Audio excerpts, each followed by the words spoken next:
Bueno, aquí hay dos imágenes que van a ser mi Dr. Jekyll y Mr. Hyde. Mr. Hyde a la izquierda es Terminator y Dr. Jekyll es el primer Macintosh que está a la derecha. Mm, No hay ninguna connotación política. Van a ver por qué más adelante uno está a la izquierda y otro está a la derecha. Y parece que eso es difícil de entender para la inteligencia artificial. Ahora, ¿qué tienen en común estas dos imágenes? Que las dos tienen un poco más de 40 años. El año 1984, el año del famoso libro de Orwell, que pareciera que está llegando 40 años más tarde en muchos lugares. Y no estoy en Estados Unidos, estoy en Barcelona. He comenzado un nuevo trabajo, aunque todavía no me cambio de país, pero pronto en septiembre estaré más tiempo en Barcelona que en el Silicon Valley, así que me pueden empezar a ver por aquí si pasan, por Europa. Ahora, el verdadero problema que tenemos eh, eh, queda muy bien expresado en una cita de un famoso biólogo, Edward Wilson, que lamentablemente nos dejó en 2021. Edward Wilson fue el primero que habló de la diversidad biológica y también en sus últimos años escribió sobre la creatividad, que era algo muy interesante dado lo que está pasando hoy ahora con la IA generativa. Entonces él dijo en el año 2009, tenemos emociones paleolíticas, instituciones medievales y tecnología divina. Y para mí divina es medieval también. Tal vez habría dicho mágica. ¿Y por qué es interesante? Porque nosotros somos los que tenemos emociones paleolíticas, nosotros somos los usuarios de la IA que creemos estas imitaciones tan poderosas de nuestra propia tecnología que nos hacen pensar que piensa o que tiene incluso conciencia para algunos. Los datos son de instituciones medievales. Todavía no tenemos instituciones que tengan datos que estén completos, que estén correctos, que estén al día. Es un problema eterno y sin datos correctos no podemos tener buena inteligencia artificial. Y finalmente, la tecnología mágica es la inteligencia artificial y eso va a ser el tema de esta presentación. Y me interesa mucho más Mr. Hyde que el Dr. Jekyll, porque el Dr. Jekyll lo están viendo todos los días en las noticias.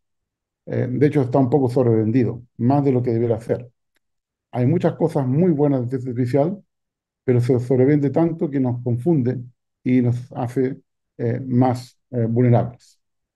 Y que quiero hablar entonces primero de Mr. Hyde, y esta es mi taxonomía para la IA responsable, discriminación automatizada, lo más común, pero también tenemos pseudociencia, comercio digital injusto, que no voy a hablar nada, pero todos los sitios de comercio electrónico viven en un mundo que se crean ellos mismos con las opciones que les ofrecen a ustedes para hacer clic y ganan suficiente dinero que no les importa tener un mundo más realista. El desperdicio de los recursos naturales y, por supuesto, aunque todo esto son incompetencia humana, a veces la incompetencia humana viene de la forma más humana, incompetencia pura. Con la IA generativa aparecieron problemas nuevos, la violación de los derechos de autor, un tema que se va a resolver en Estados Unidos seguramente, tal vez a final de este año o incluso el próximo año, así que es muy lento. Más desinformación, ahora que podemos generar noticias falsas mucho más fácilmente, y salud mental, que es el tema que más me preocupa a mí actualmente. Si ustedes ven los incidentes que están registrados en este sitio, que comenzó un ingeniero de Silicon Valley, parecía que las cosas no iban tan mal, pero cuando el año pasado la OCDE comenzó a usar IA para monitorizar las noticias negativas de IA, podemos ver que esto ha aumentado muchísimo. Tenemos ya varias al día, lo que parecían que eran un par a la semana, ahora son dos o tres al día. Y por supuesto, esto comenzó con la IA generativa. Pueden ver ahí la fecha que es a finales del 2022, cuando esto empieza a crecer en forma dramática. Y les quiero mostrar algunos ejemplos de esta taxonomía. Pseudociencia, lo que se llama fisionomía, lo que los griegos llamaban fisionomía, que se creía mucho también en la filosofía y la psicología clásica en el siglo XIX. Yo veo la cara de una persona y puedo inferir algún tipo de personalidad. Por ejemplo, personalidad criminal. o, por ejemplo, que puedo predecir la orientación sexual de una persona o el partido político. Todos estos son ejemplos de frenología moderna que no son ciencia y además no son éticos. Así que es un problema y que estén en muchas partes a punto de publicarse o publicados. Pero también tenemos el lado oscuro de la IA, lo que llamamos los errores no humanos. ¿Y qué pasa con los errores no humanos? No estamos preparados para ellos, no están dentro del sentido común de las personas. Sin contar que, como decimos, el sentido común es el menos común de los sentidos. Esto es muy difícil cuando hay cosas que no esperamos. Y el ejemplo más, tal vez, trágico es esta mujer que murió en Arizona, que cruzando una calle de noche en bicicleta, pensó lo que todos pensamos en Santiago, en otra gran ciudad: no alcanzo a correr, pero no alcanzo a cruzar la calle, pero si voy rápido voy a cruzar, y por supuesto la persona que está en el auto no me va a tratar de matar, porque no es una película de James Bond. Bueno, eso es lo que pasó, porque no había un ser humano en el auto. Bueno, había una mujer que estaba viendo un video, es otra historia, que es otra historia triste de rendición de cuentas, pero el auto no disminuyó la velocidad y la atropelló, y murió camino al hospital. Estos errores humanos son complicados porque no los podemos esperar, no estamos preparados para este tipo de cosas, y hay muchos ejemplos de este tipo de errores y los estoy estudiando con mis estudiantes de doctorado. Un error de incompetencia pura, un, un- un sistema informático que hace mal la contabilidad y acusa a muchos contratistas en pequeños pueblos de Gran Bretaña de haber hecho trampa, de los cuales 4 se suicidan, 900 son despedidos, varios cientos van a la cárcel, muchos tienen que devolver dinero que en realidad no habían robado, y este era un sistema de contabilidad que tenía un problema de memoria corrupta. Nada que ver con IA, y lo quiero mencionar porque vamos a volver a este ejemplo después. Por suerte, eh, eh, uno de ellos decidió ir contra el sistema, acusó a la oficina de correos y consiguió demostrar que él y otros 38 colegas eran inocentes, y encontraron que el problema era memoria, corrupción de memoria. Esto todavía está en la justicia, es el peor caso de la justicia británica, que se supone que es una de las mejores justicias del mundo, y todavía están viendo cuál es la compensación correcta a personas que tuvieron, por ejemplo, más de un año de cárcel. Y el ejemplo más masivo, más numeroso, que lo supe hace poco, pero también lleva varios años, es el de RoboDebt, un sistema que automatizaba la detección de sobrepagos para desempleados. Trataban de, digamos, ahorrar dinero en el gobierno, y fue peor, porque acusaron falsamente a más de 470.000 personas de que le habían recibido mucho dinero, y al final estas personas hicieron una demanda colectiva al gobierno australiano, y actualmente ya están pagando más de 1.000 millones de dólares estadounidenses, más de 1.200 millones de dólares australianos. Es decir, al final esto salió más caro que el sistema que querían hacer. Es interesante porque esto de buscar fraude en personas vulnerables no es ético tampoco. Y hay muchos gobiernos que lo hacen, aunque no deben hacerlo. Y el ejemplo más clásico, muy similar al anterior, que es el gobierno de Holanda, que comenzó en 2013. La Agencia de Protección de Datos holandesa dijo: no lo hagan, esto van a tener problemas de privacidad. Acusaron a 26.000 familias de hacer fraude con este subsidio de jardines infantiles. 42% de los afectados eran inmigrantes, casi era como una línea que decía: si usted es inmigrante, usted está mintiendo. Y finalmente, el año 2020, justo antes de la pandemia, el gobierno eh, fue derrotado en la corte, y por suerte el gobierno decide no apelar, no ir hasta la Corte Suprema, y después de varios informes tajantes en el impacto a una gran población vulnerable, de nuevo, algo no ético, el jefe de la oposición renuncia el 14 de enero. Y aquí él dice: no, yo no sabía que la autoridad de impuestos había comenzado esta caza injusta de miles de familias. ¿Qué pasaba? El jefe de oposición había sido el ministro de Asuntos Sociales en el gobierno anterior, que era el mismo gobierno de antes, pero ahora no era la misma coalición. Pero esto, por supuesto, no fue suficiente para la oposición. Al día siguiente, el gobierno completo de Holanda renunció, 15 de enero del año 2021. Así que un sistema mal diseñado hizo que todo un gobierno cayera. Y otro caso muy interesante de Bolonia, Italia, que muestra que el sesgo no tiene que por qué venir de los datos, a veces vienen de los algoritmos. Este es un sistema de reparto de comida, como Rappi en Chile, que durante la pandemia parecía discriminar a un grupo de los que repartía comida, y al final se dieron cuenta que el sistema no había considerado las leyes del trabajo y estaba eh, penalizando a personas que no trabajaban por razones válidas, como estar enfermo, como tener hijos de noche, tener que cuidar a los hijos dependientes de noche, etcétera, o ser mujer y no quería arriesgarse de noche, etcétera.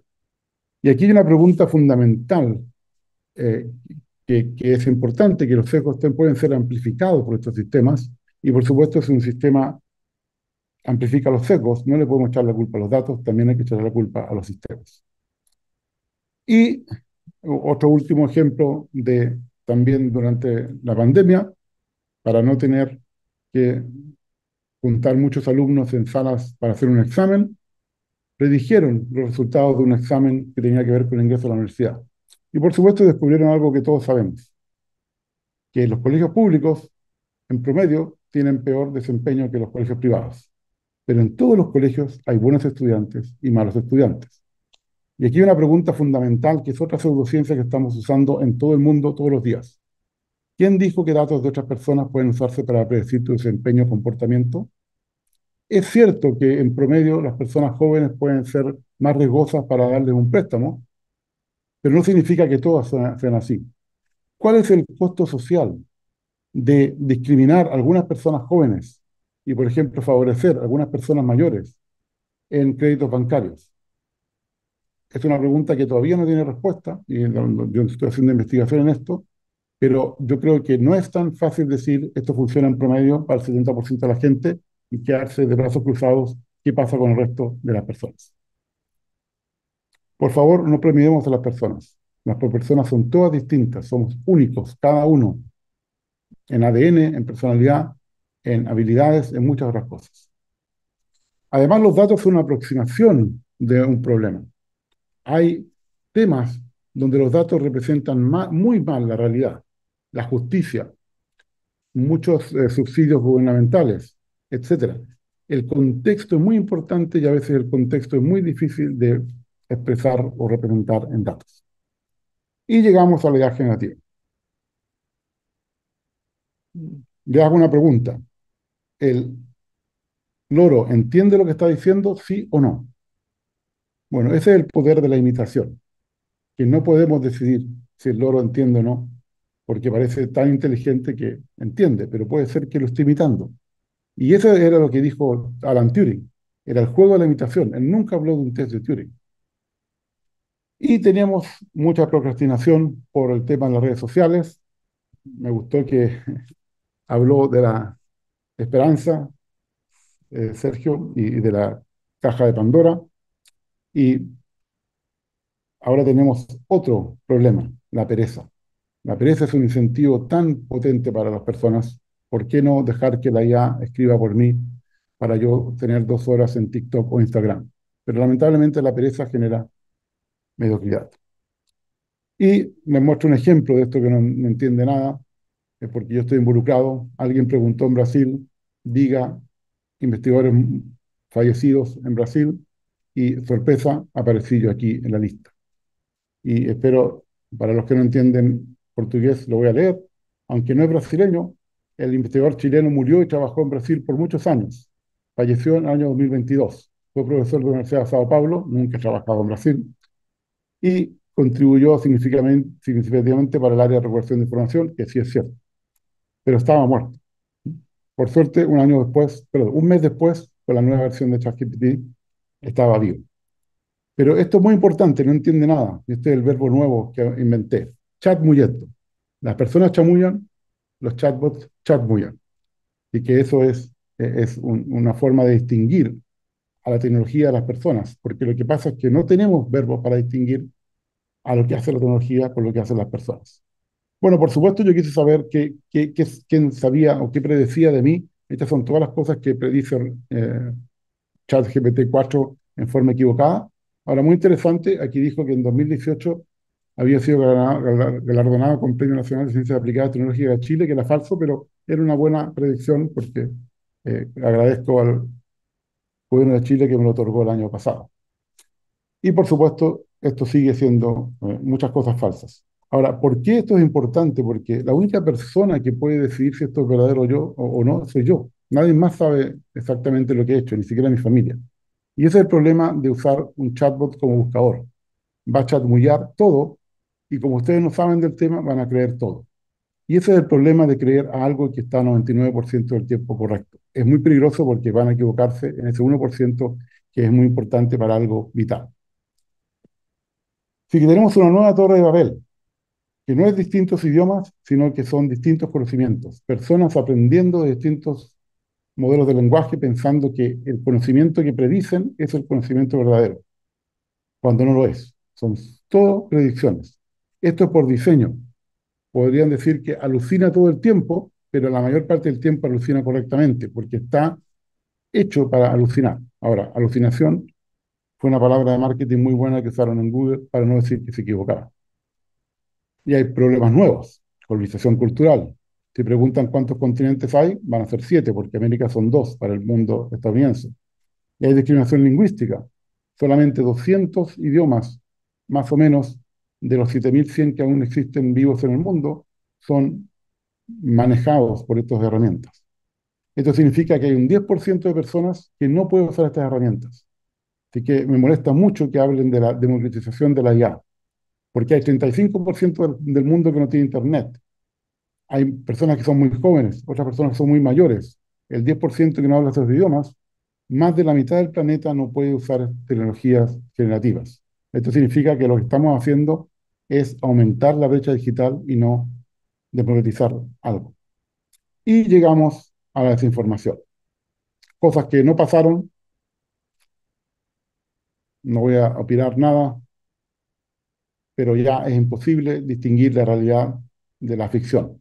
El mejor ejemplo ocurrió hace un poco más de un año en Hong Kong, donde después de una videoconferencia, un empleado envió 25 millones de dólares a otra empresa, porque eso es lo que le había dicho el jefe financiero de la compañía. Después descubrió que toda la gente de la videoconferencia era falsa. Habían falsificado los vídeos, las voces, todo perfecto. Tal vez él notó algo, pero podía haber sido un problema de internet y no pensó que no eran las personas correctas porque hablaban con la voz correcta. Y esto tuvo un impacto muy grande el año pasado porque hubieron elecciones en más de 100 países. Es el año que más personas han votado en el mundo.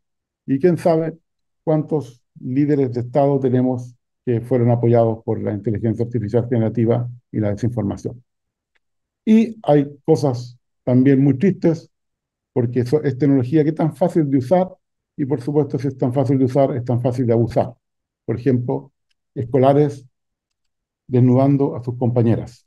Y esto ha pasado primero en España, también ha pasado en Chile, ha pasado en Australia, en Estados Unidos, en Israel y en todas partes que seguramente han evitado que esto vaya a las noticias porque da muy mala reputación a estos colegios. Y llegamos al último problema, a la última parte del Mr. Hyde, la imitación humana. Por ejemplo, un programador que decidió hacer un modelo de su exnovia muerta para pasar la pena. O un chino que decidió hacer un modelo de su abuela para hablar con ella cuando estaba triste, incluyendo el vídeo y la voz. Y cuando el 23 de marzo de 2023, Yaron Lanier dijo en The Guardian, el verdadero peligro no es que la IA nos destruya, sino que nos vuelva locos, él ni yo pensamos que en menos de una semana lo iba a hacer realidad. Después de 6 semanas de estar conversando con un chatbot, un hombre, estudiante de doctorado, posiblemente de computación, decidió suicidarse. Tenía esposa y dos hijos. La esposa encontró todas las conversaciones y solo se ha publicado la última conversación y quiero que por favor la lean y ustedes decidan si el chatbot ayudó o no a la persona a suicidarse.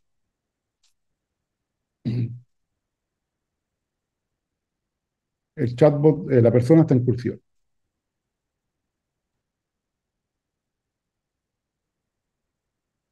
Cada uno puede hacer un juicio de cuál fue la involucración del chatbot, pero al final queda claro que se van a encontrar en el más allá. Así que eso lo dice casi todo. Yo pensaba que esto iba a ser el final, iba a ser algo muy raro, una persona que tenía problemas mentales, pero no, según el año pasado, es nuestro segundo caso que es conocido.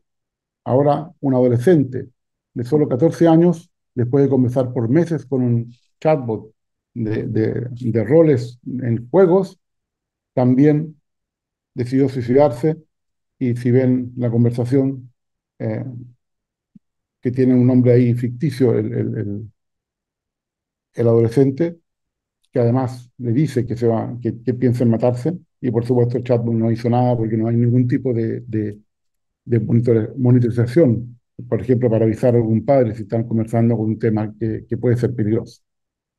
Y que este es el comienzo de un problema que va a ser peor en el futuro. Y es algo que ya Weizenbaum, el que inventó ELIZA, el primer chatbot, lo lo predijo al final del siglo pasado. Aquí tengo una traducción, la traducción, por ejemplo, con Google, de la primera conversación que se publicó en una revista cuando se presenta a ELIZA, y pueden ver que la traducción, que supone que es la mejor posible, una de las mejores posibles, también tiene errores gramaticales. Y él dijo muy claro que lo más peligroso era confundir personas con computadores con personas.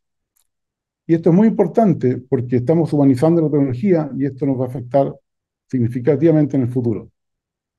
Hay que seguir siendo humanos. Por ejemplo, imita que piensa, pero no está pensando, por supuesto. Está solamente imitando esta famosa estatua, esta escultura de Rodin. No ven, leen o escriben porque no entienden nada. Nosotros cuando leemos, escribimos o miramos, estamos entendiendo el mundo. No razonan, pero como ya dije, chatmullan muy bien. No piensan, pero nos imitan muy bien. No mienten porque no saben qué es verdad o no, están prediciendo todo. No tienen opiniones, las reflejan. No tienen intenciones, pero pueden causar daño, como los casos que acabo de mencionar. No quieren manipularnos, pero causan información. No alucinan, cometen errores. Y les voy a mostrar un ejemplo, porque cuando hablamos con Sergio de cuál sería la, la, el título de esta presentación, decidí usar ChatGPT para una imagen, pero esta fue la mejor imagen que conseguí. Un robot que es Dr. Jekyll y otro robot que es como la mitad, que es Mr. Hyde. Pero ¿cuál es el problema? Yo le dije que Mr. Hyde tenía que estar mirándose a la derecha y el Dr. Jekyll tenía que estar mirándose a la izquierda, pero no me entendió y puso los nombres al revés. Así que la pregunta es, ¿cómo contenemos a este robot Hyde, que puede ser el robot maligno, el Terminator? Bueno, y agradezco que la ministra de Ciencia esté presente. La Unión Europea ya tiene una regulación que usa niveles de riesgos, hay usos prohibidos, hay sistemas de alto y bajo riesgo, y por defecto hay sistemas de riesgo marginal, pero hay muchos problemas en esta regulación, esta regulación del uso de la IA. Es la primera vez que vamos a regular el uso de la tecnología. Esto es como especificar, por ejemplo, los derechos humanos con todas las tecnologías posibles. Y conversado con abogados muy influyentes en la Unión Europea y también no están de acuerdo con esto, pero no tuvieron influencia en esta solución. Y también tenemos el problema que hay un resquicio legal para cosas que no son inteligencia artificial, como el ejemplo que les mostré del Reino Unido. No se necesita la inteligencia artificial para hacer daño, se puede hacer con cualquier sistema automatizado. Y este es el ejemplo que les mencioné y que solamente se supo realmente masivamente con una serie de televisión que apareció hace un poco más de un año y que pueden ver en Amazon Prime, que se llama Mr. Bates contra la oficina de correos. Pero hay más problemas. porque no sabemos medir el riesgo de estos sistemas y estamos usando el riesgo para clasificarlos. Y estamos usándolo por ejemplos, ni siquiera por números que podríamos tratar de ocupar. Pero no los sabemos medir. Y peor aún, el riesgo es una variable continua. Otro sesgo cognitivo. Estamos inventando categorías que no existen para simplificar un problema que después nos llevan a otros problemas. Por ejemplo, el problema de definir que el color de la piel divide a las personas, aunque el color de la piel también es una variable continua. Ya cometimos ese error, todavía lo estamos usando y ahora estamos haciendo el mismo error en la regulación del uso de la IA. Pero no fue la primera regulación que estuvo eh, puesta en marcha. La primera fue en China, cuando Harari decía que este era un peligro para la democracia porque iba a hackear el sistema operativo de la civilización humana. Bueno, en China se dieron cuenta que esto hackea a cualquier sistema de gobierno y a partir de julio del año 2023 está la regulación más estricta de la edad generativa, que está en China. DeepSeek tuvo que cumplir con esta regulación, perdió muchos meses para poder estar público, porque también tuvo que pasar esta regulación que no es solamente muy buena técnicamente, sino que también, por supuesto, tiene una parte política muy importante y eso no es positivo. Así que, ¿qué me gustaría ver para el futuro en Chile? Y un tema muy concreto, un poco siguiendo lo que dijo el presidente de la academia. Por favor, no copiemos a Bruselas. Ya lo hicimos con protección de datos, esa ley es mucho mejor porque es independiente de la tecnología, pero por ejemplo, a mí me gustaría que primero cubra todos los sistemas automatizados, no solamente la inteligencia artificial, y esto que fuera independiente de la tecnología. Vamos a tener otras cosas en el futuro, la computación cuántica, más sobre blockchain. Y todo esto debe estar cubierto por la misma regulación. No podemos estar inventando una regulación por cada tecnología nueva que se inventa. Y tenemos que cuidar con el impacto social y ambiental. Aquí me gustaría usar uno de los principios que propuse en los nuevos principios de la CM para sistemas algorítmicos responsables, que se llama legitimidad y competencia. Ese es el principio básico. Muestre que su sistema es legítimo para la sociedad.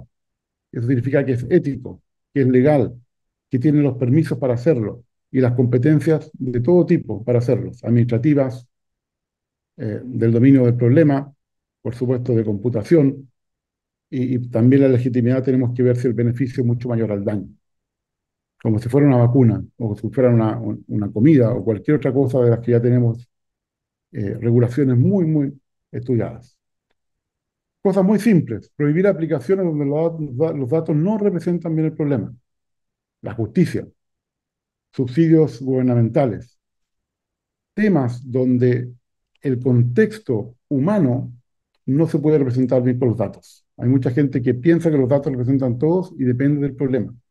La mayoría de los problemas que tenemos no son bien representados por los datos y ese es parte del problema que existe hoy en día. Algo muy simple. Si usted quiere hacer una aplicación que trata con personas, tiene que mejorar a la persona, aumentar la productividad, hacerla mejor, no reemplazarla. Así no estaríamos hablando del futuro del trabajo, estaríamos hablando del futuro de cómo hacer crecer los negocios y no de cómo ahorrar costos reemplazando personas. Proteger a los niños y adolescentes. El año pasado Australia prohibió el uso de las redes sociales para adolescentes menores de 16 años. Francia está pensando hacer lo mismo. Tardamos 20 años en decidir esto. 20 años redes sociales. Estamos viendo actualmente, sobre todo en el mundo político, los perjuicios que tienen. Ahora, una gran ventaja de la inteligencia artificial es que va tan rápido que estamos viendo los daños antes. Estamos viendo todo lo que malo que puede pasar como una película muy rápida. Así que espero que no tardemos 20 años, sino que en 5 años digamos cómo tenemos que proteger a los niños y adolescentes para que no dejen de pensar, para que no dejen que la IA haga todo por ellos. El impacto actual en la enseñanza, sobre todo secundaria, en todo el mundo es muy, muy fuerte. Acaba de salir un estudio del MIT de cómo la gente en la universidad usando modelos de lenguaje deja de pensar y deja de entender lo que está estudiando. Y aquí podemos seguir. Seguro que podemos tener ideas nuevas y mostrarle al resto del mundo cómo nosotros podemos hacer las cosas de otra manera distinta y mejor con respecto a la IA. Así que no estoy preocupado por el aumento de la inteligencia artificial, estoy preocupado por la disminución de la inteligencia real. Y voy a hacer algo que digo que no hay que hacer, voy a imitar como si este robot estuviera pensando, porque los quiero provocar, porque lo que tenemos que hacer es humanos. ¿Pueden los humanos pensar? Esa es la pregunta que tenemos que hacernos todos los días. Muchas gracias.